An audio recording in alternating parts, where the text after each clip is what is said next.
Hello everyone, welcome to this video. My name is Anthony Cummins.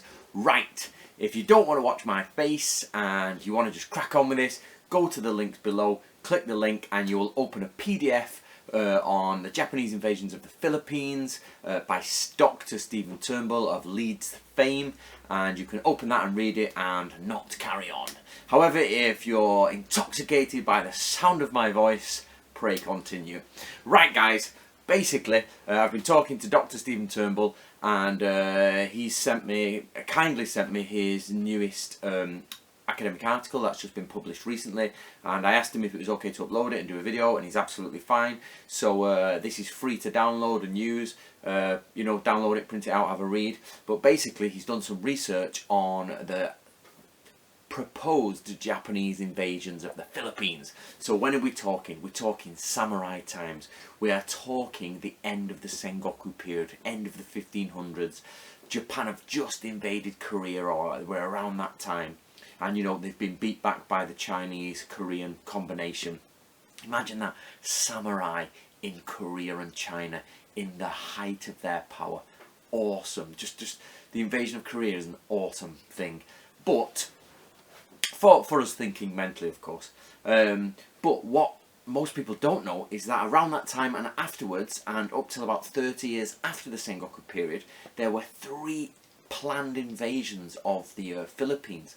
Now, I know you're thinking, Philippines, okay, let's go there, Southeast Asia, we're in there.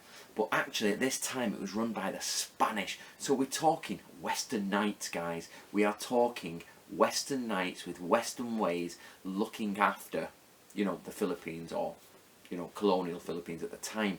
So imagine if these had have come off, you would have had samurai versus a Western Knights army. It's like a, you know, the medieval fantasy's dream come true, isn't it? So why didn't it happen? Well, I'm not going to spoil all the article for you, otherwise there'd be no point in you reading it.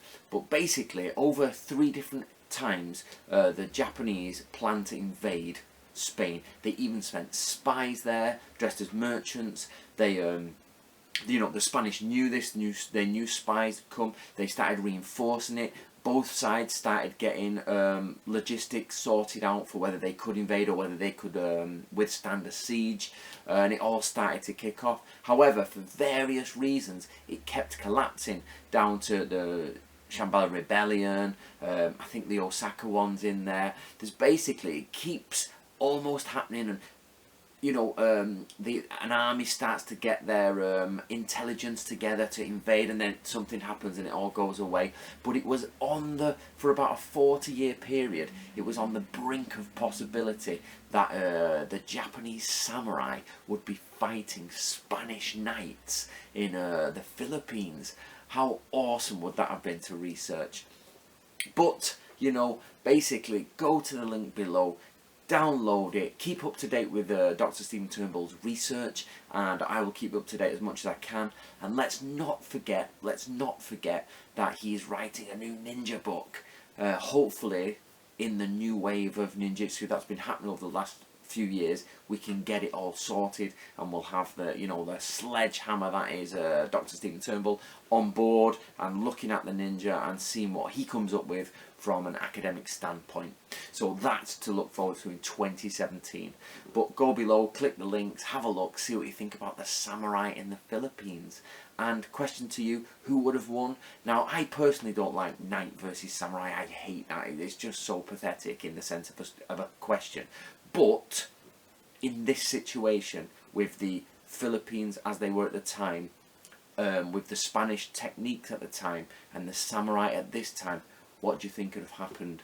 One of the conclusions of the document is that possibly Japanese couldn't really put forward a decent enough siege to get over Western what was in the Philippines at the time.